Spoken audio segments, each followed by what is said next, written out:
Ladies and gentlemen, I'd like to wish you all a warm welcome to our discussion today, where our topic will be mobile after amputation. My name is Andreas Sampson, and as the moderator, I'm delighted to introduce you to today's speakers. The first is Dr. Ernst from the UMG. UMG stands for Universitätsmedizin Göttingen, which is the university hospital in Göttingen and includes the departments of trauma surgery, orthopedics and plastic surgery. I'd also like to welcome Mr. Otto, who is a physiotherapist at a rehabilitation centre located in Göttingen. Next up is my colleague Christian Haupt, who works as a qualified O&P professional at the Ottobock Competence Centre. And last but not least, my colleague Balázs Polonyi is joining us from Hungary on WebEx. Mr. Polonyi is the director of Ottobock Hungary. Welcome to you all. An amputation is a pivotal change for patients and their families. Successful rehabilitation is an essential part of recovery and thus of the patient's ability to participate in life to the fullest. In today's discussion, we'll be looking at the work of the interdisciplinary team who cared for our user Detlev during and after his amputation. Dr. Ernst, the doctor, is certainly a very important member of the interdisciplinary team. You've been involved with many people who have just had an amputation. What would you say are the greatest challenges? The challenge is meeting the patient at their level and dispelling their anxiety while also motivating them during their rehabilitation. That's why there's a large team of us working in the interdisciplinary outpatient clinic for amputation medicine, so we can address these exact issues and problems. There are other doctors on the team, for example, another orthopedic specialist, Dr. Bratz, a plastic surgeon, Dr. Felmerer, as well as pain therapists and neurologists. And we invite our patients, as well as their medical supply company, if they're already in contact with one regarding treatment with a device, and the physiotherapists to meet with us so we can work through this process together. And ultimately, we also want to lay the groundwork for reducing obstacles during the process and make it as successful as possible. Dr. Ernst, it's my impression that a majority of amputations can be planned. This gives the interdisciplinary team the chance to clarify things with the patient or discuss them in advance. Can you describe this for us? How does the team supporting the patient come together? In a big room at our hospital, definitely. Because after all, we want to show that we have room for the patient, but also for everyone else who is participating in this process. We might meet once with the patient's physiotherapist and O&P professional, and perhaps with the patient's family members as well, to discuss how the home environment needs to respond or be adapted or converted. We also talk about how we can plan rehabilitation so we can pave the way for getting the patient back to work quickly, or getting them back to the outpatient setting, the home environment. And we all work on this together. The patient puts their team together, and close, straightforward communication is key. That makes a lot of sense. And orthopedic technology also plays a big role. Christian, what is your role in this interdisciplinary team, and how important is it to you that you are involved as soon as possible, even before the amputation? Right, my role in the interdisciplinary team is being able to look at the patient's personal life situation early in the process as well, so I can get an insight into their needs as soon as possible. I consider their starting situation, the life circumstances that are involved, and which components would then be a treatment option later on as well.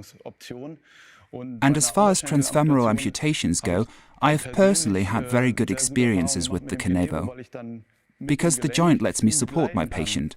This extends from the maximum degree of safety they need at the start to increased mobility, where I can then give the patient more and more mobility in the various modes. And in this interdisciplinary team, the really important thing is communication. Early mobilization, which is something you already mentioned, is actually essential so the patient can safely complete their first standing and walking exercises. The prosthetic fitting, which we also just spoke about, is a crucial part of this. What criteria do you use when selecting the components? Of course, the most important aspect right after the amputation is the safety we want to give the patient, so they can always trust their component and already have the level of safety they need to put their trust in the prosthesis when they take their first steps. And we'll then keep working with them to achieve more and more mobility before advancing from mobility to taking steps. The aim is for them to control the swing phase, and those of us in the interdisciplinary team can then keep progressing in gait training.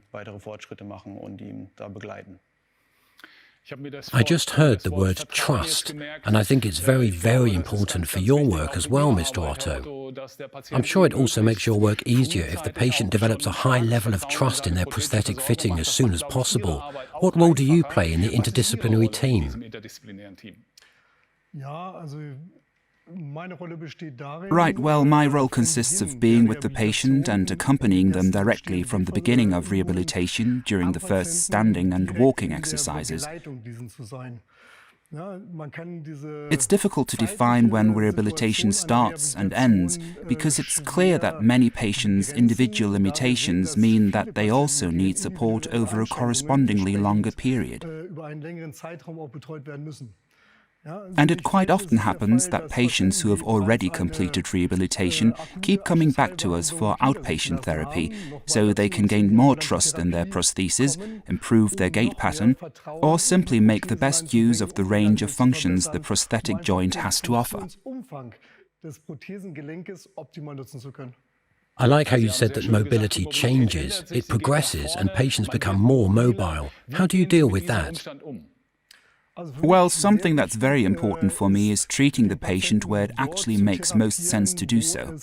In other words, our therapy is less geared towards the functionality and more towards the way the patient integrates into daily life with their respective limitation. This means that timing is important again here in particular. And we're able to use this aspect especially when working closely with the O&P professional and the patient's doctor, so we can pick up on problems that arise soon enough and avert them.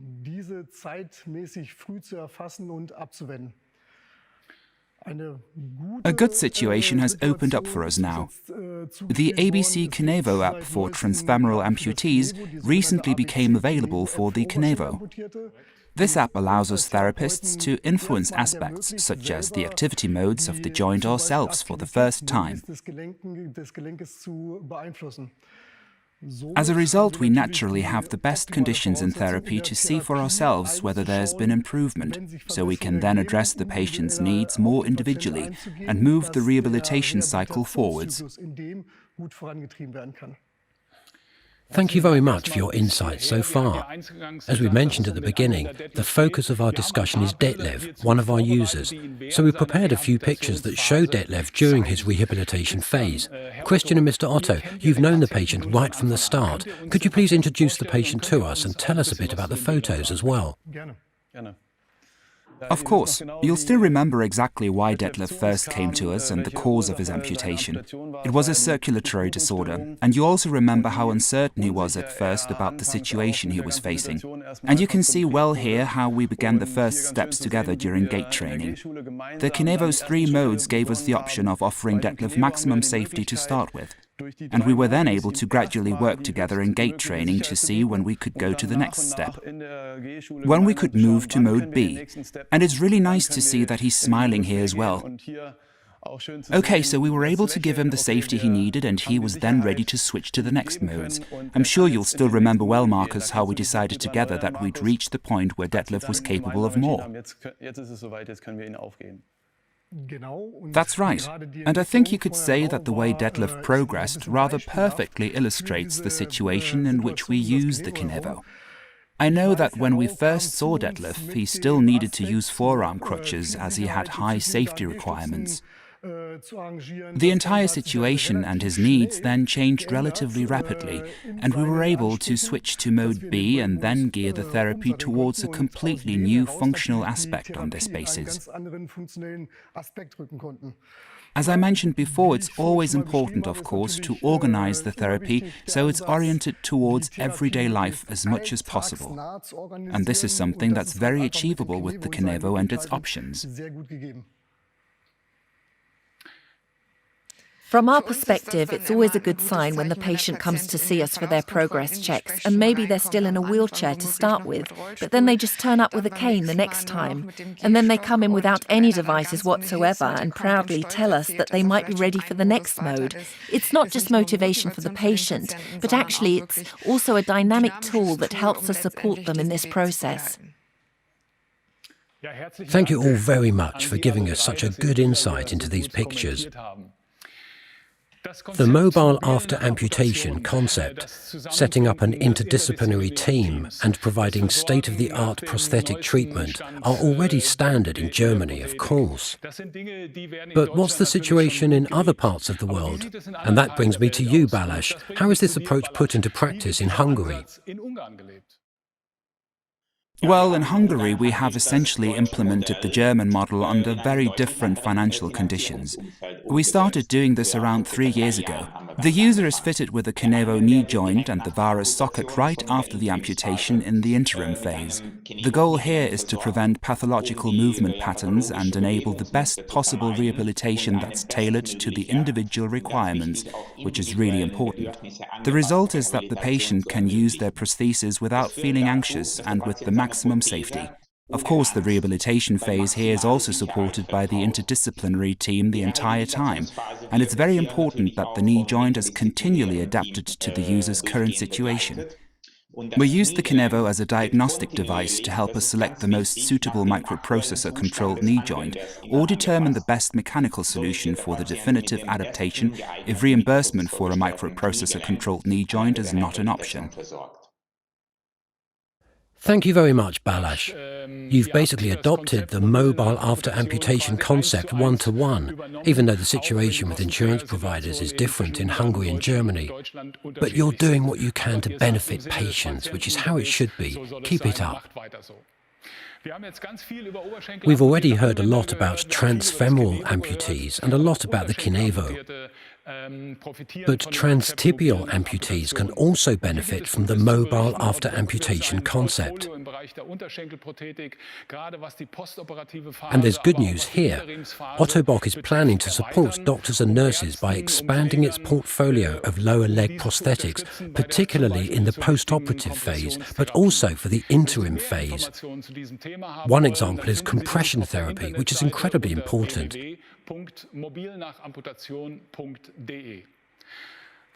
And with that, ladies and gentlemen, we've sadly come to the end of our discussion. I'd like to say a big thank you to the speakers here with me in the studio, and a big thank you to you over in Hungary, Balázs, and all the very best to those of you listening. Thank you.